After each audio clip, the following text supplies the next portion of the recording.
We got the definition of set. Let us start to discuss the types of sets available.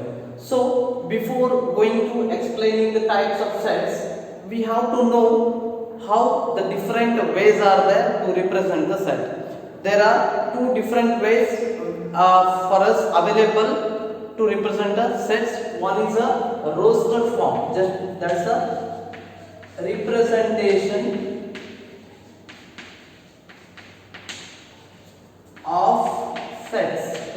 of sets. Here formally we can represent the sets in two different forms. Any set that can be represented in the two different forms. One is called as a roster form, or you can call this as a tabular form as well, roster form, and another one is a set builder roster form and set builder form. This is also called as a rule form. So what do you mean by the roster form and the set builder form? Let us discuss these two things here now. So first of all, when you say roster form,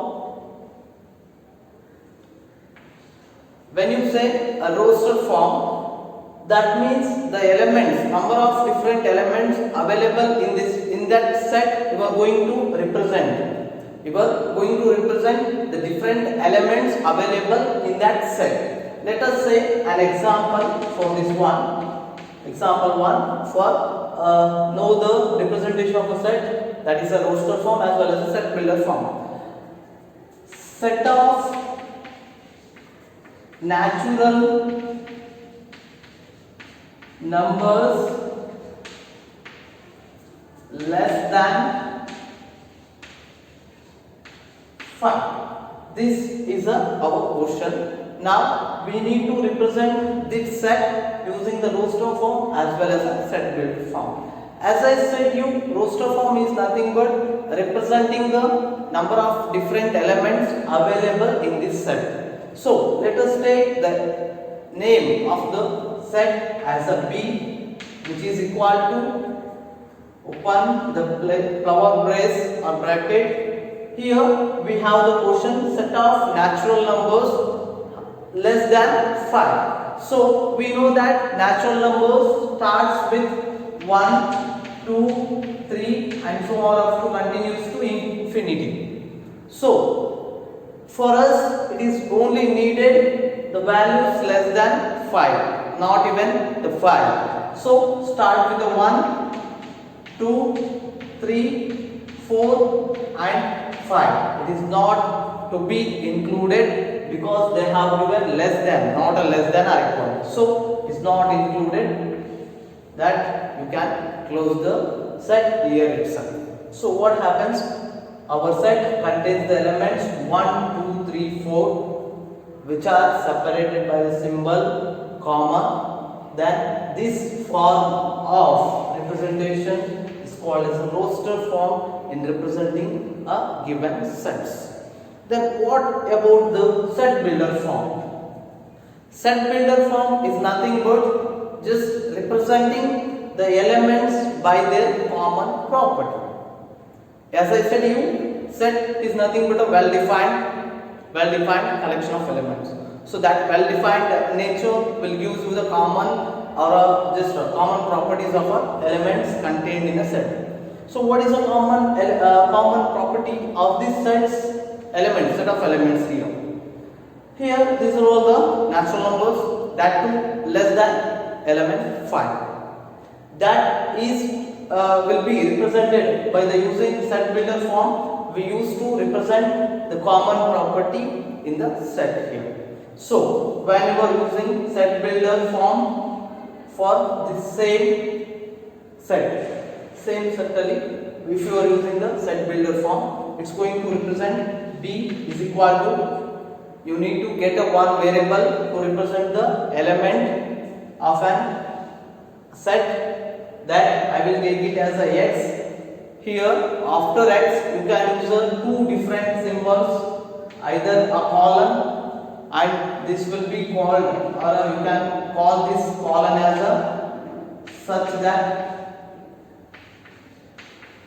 or you can use the slash here instead of a column. So let us start using column. X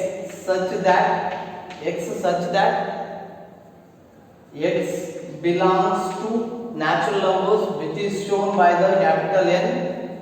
X such that X belongs to natural number, and one more thing, X should less than 5. This is what the representation of given set of elements in a symbolic format. We used to call it as a set builder form.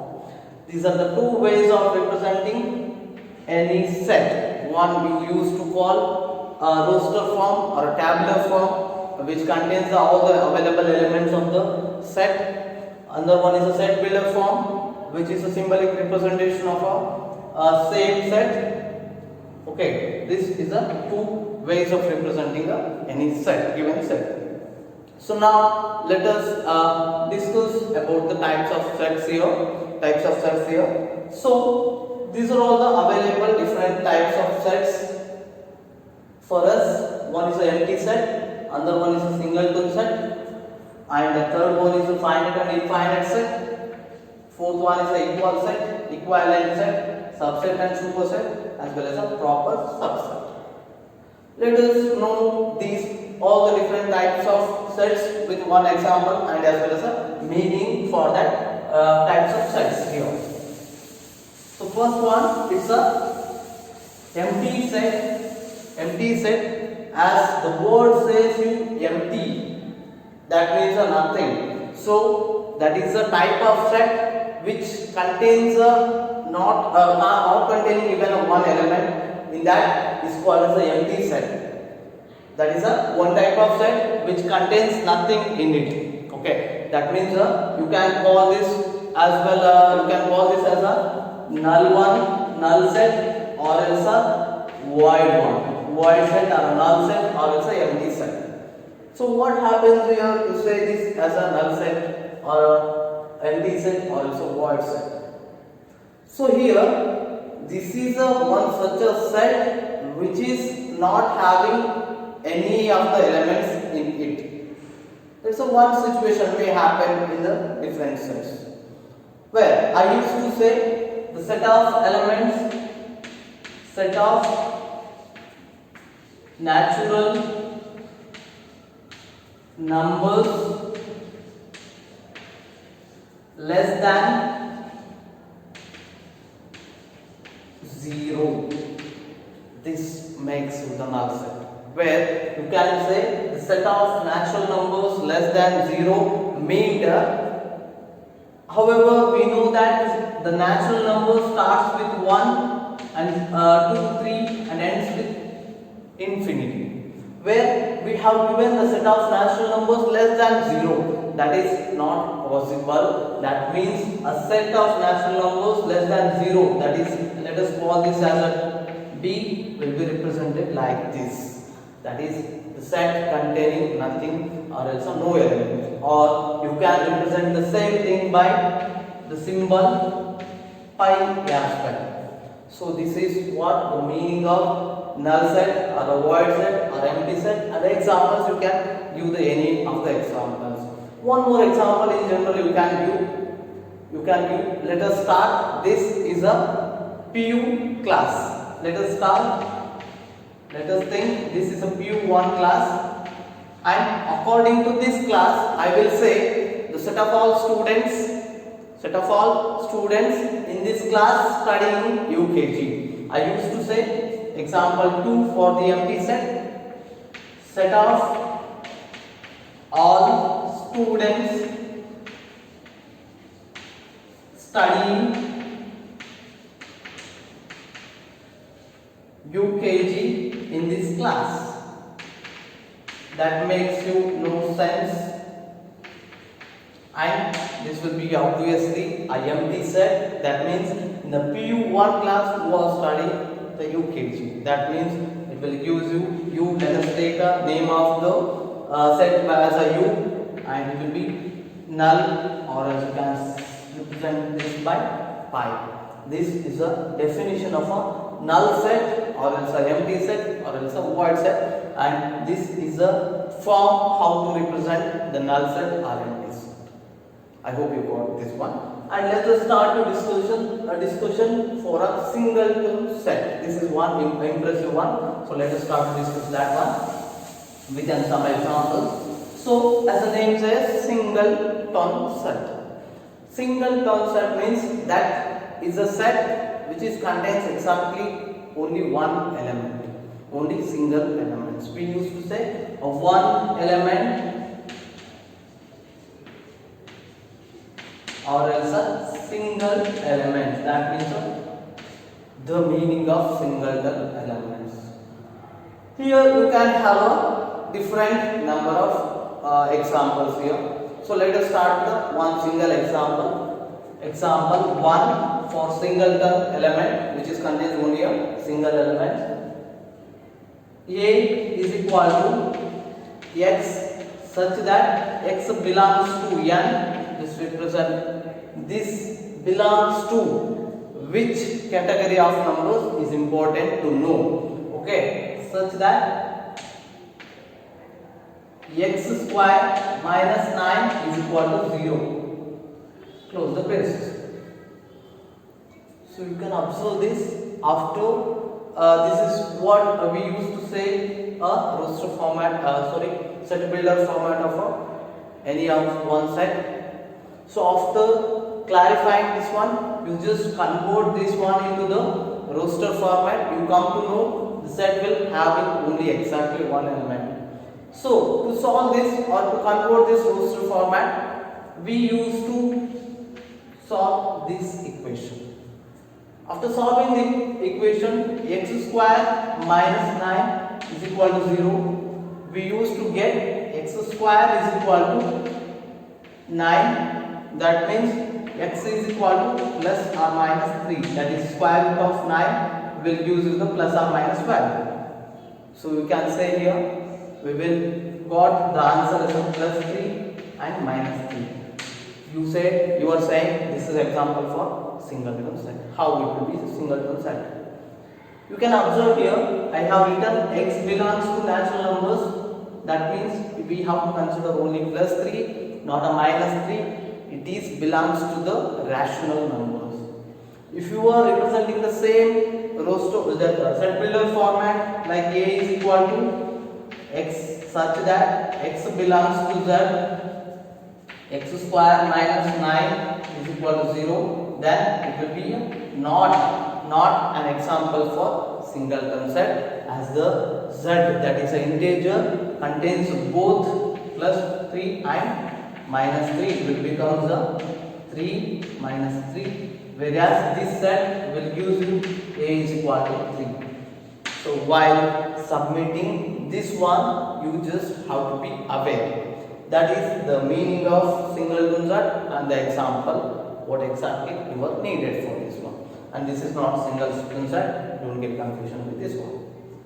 So next, the third one or next type of set is finite and infinite set. This is easy to understand. This is not needed much explanation.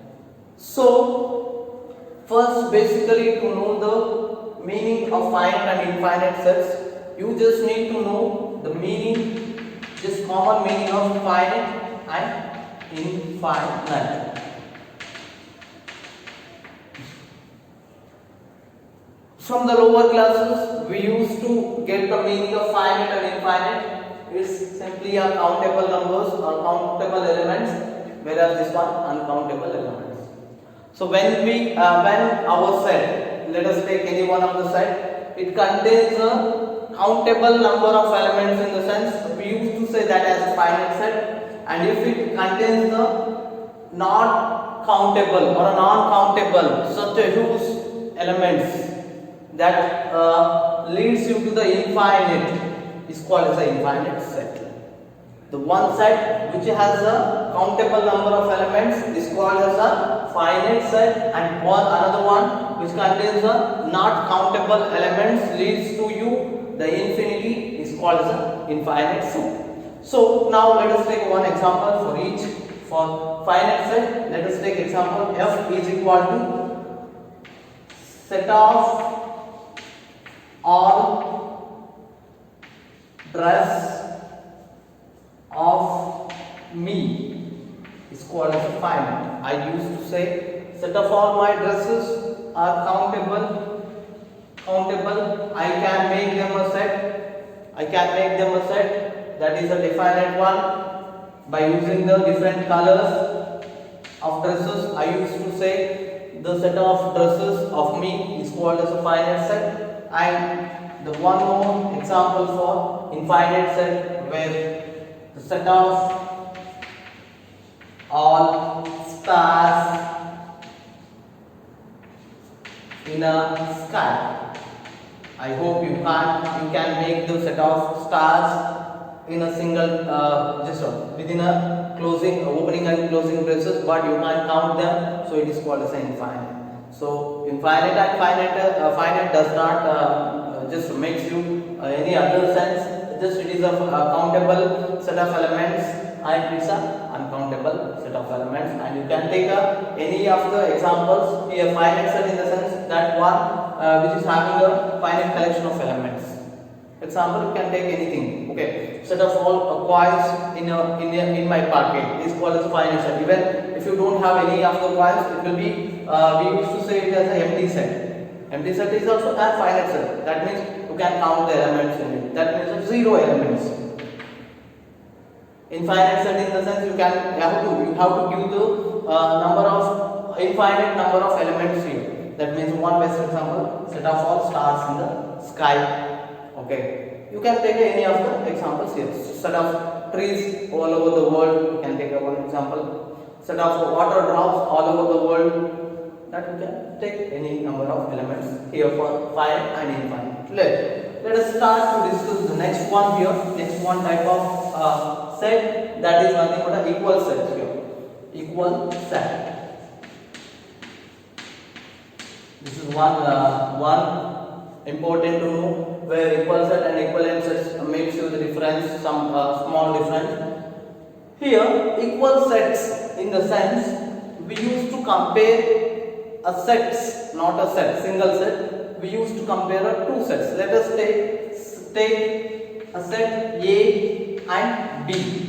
If these two sets A and B is to be called equal sets, then every element of this set A as well as a B should be equal, and the number of elements in those two should be equal. The order of the collection of elements may be different. There is no problem with that order of collection of elements. We should have the equal number of elements as well as an equal valued elements in that one.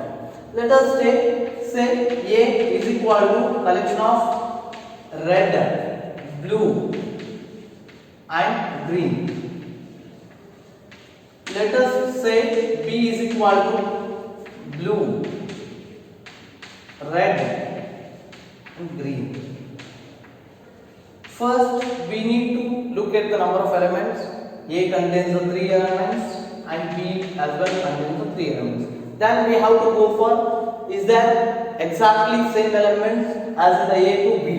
A to B, is there a exact same number of elements and same elements too?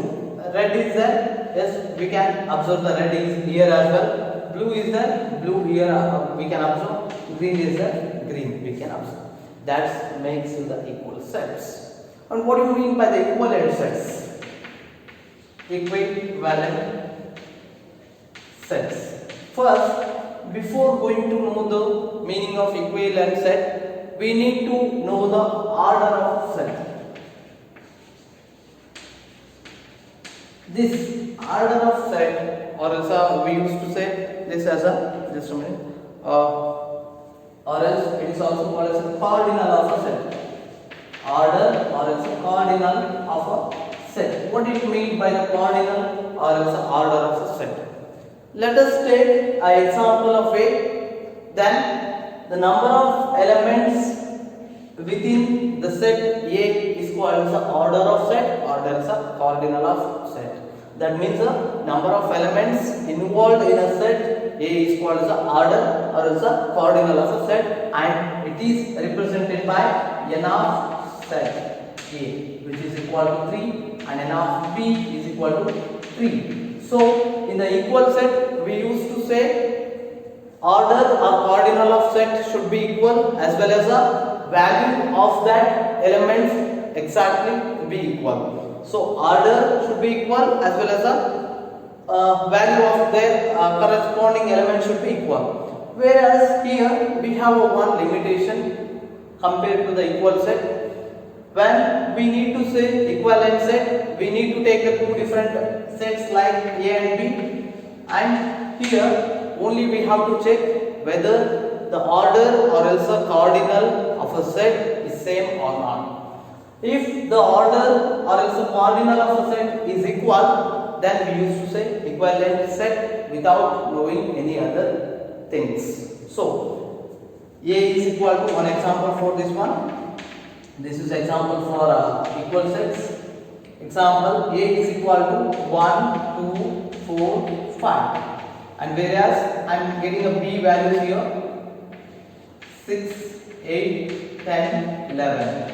Let us know the order of A, that is n of A is equal to 4, and the order of B, n of B is equal to 4, which is equal. That means we used to say A and B are equivalent sets. A and B are equivalent sets. So now you can conclude from the equal set and equivalent set. Every equal set can be a equivalent set, but not vice versa. It happens.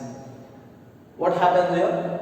By comparing the equal sets and equivalent sets, we can say every equal set can be a equivalent set, but vice versa. That means the equivalent set can't be every equivalent can't be a equal set. Here you can say, observe the A and B here. The order of A is 3 and the order of B is also 3. You can call it as an equivalent set. But this equivalent sets can't be said as an equal set. That's the difference between them. You just need to remember.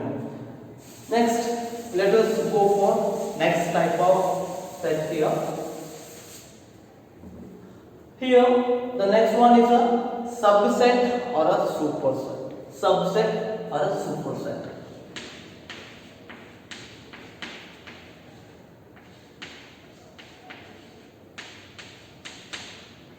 Subset or a superset. So, when you have a collection of well-defined elements as a set, we used to say in that set we can divide them as a 2 or more subsets. That means here subset makes you the definition. Subset makes you the definition. Collection of sum of elements from the one of the bigger set. For example, let us take A is equal to students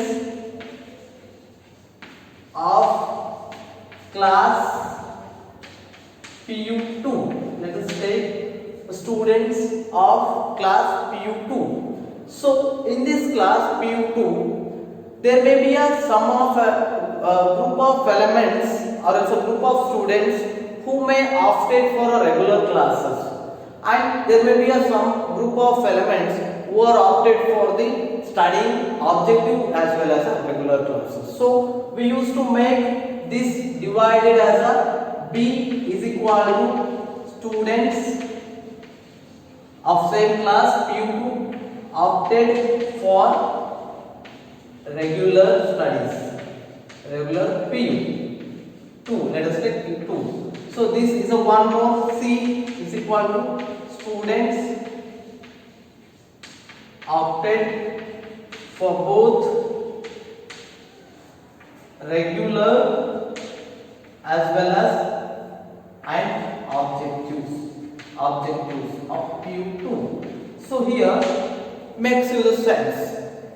In a class we can find the number of elements who are studying the PU2, and in that some may have the goal just for passing just to pass the PU2 with regular best passing marks,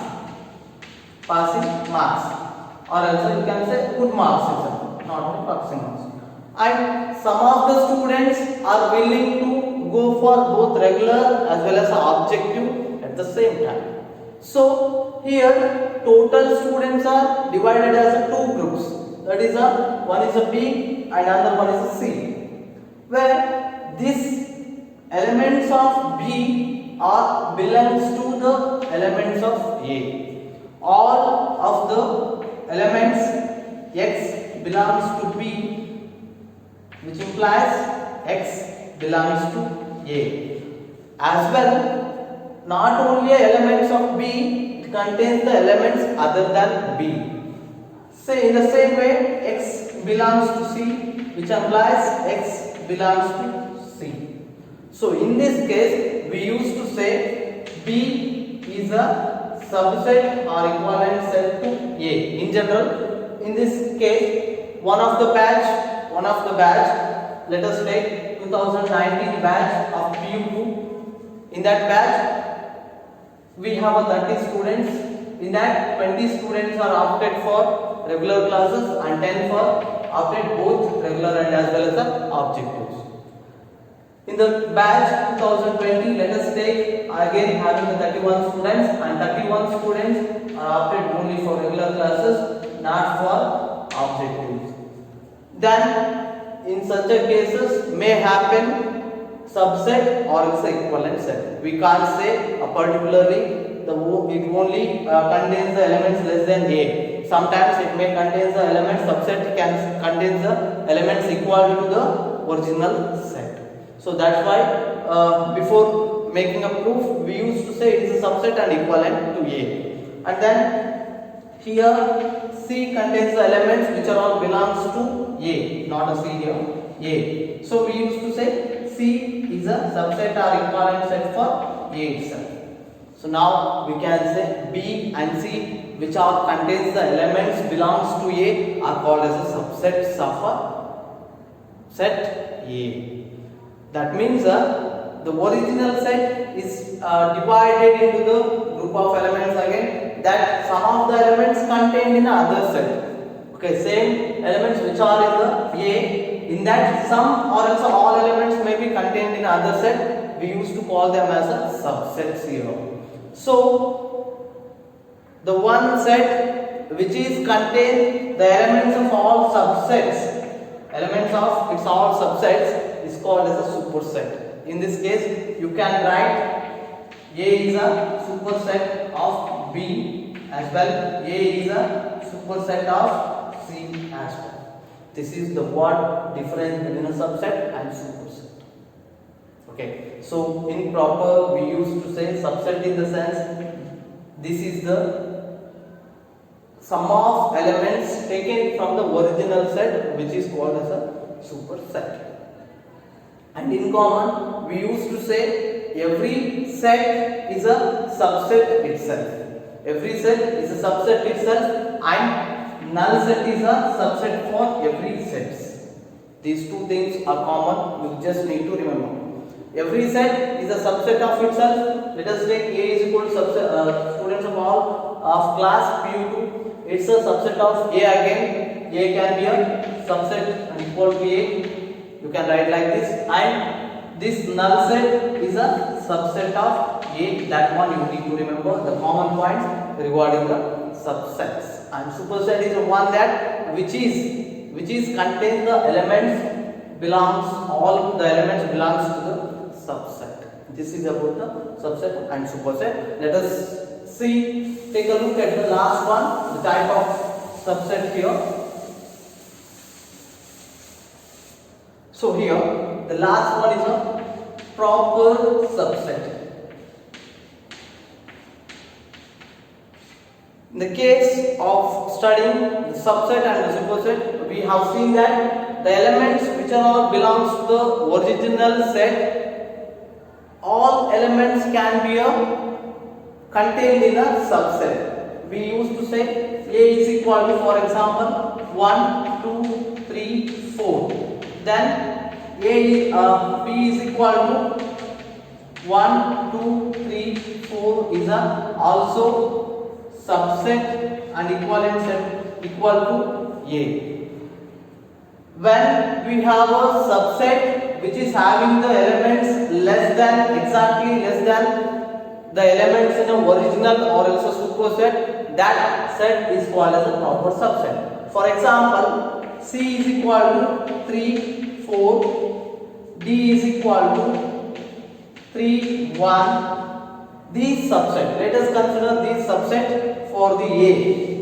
Other subsets of A are C and D, which contains the 3 and 4 and 3 and 1. So in this class, what happened?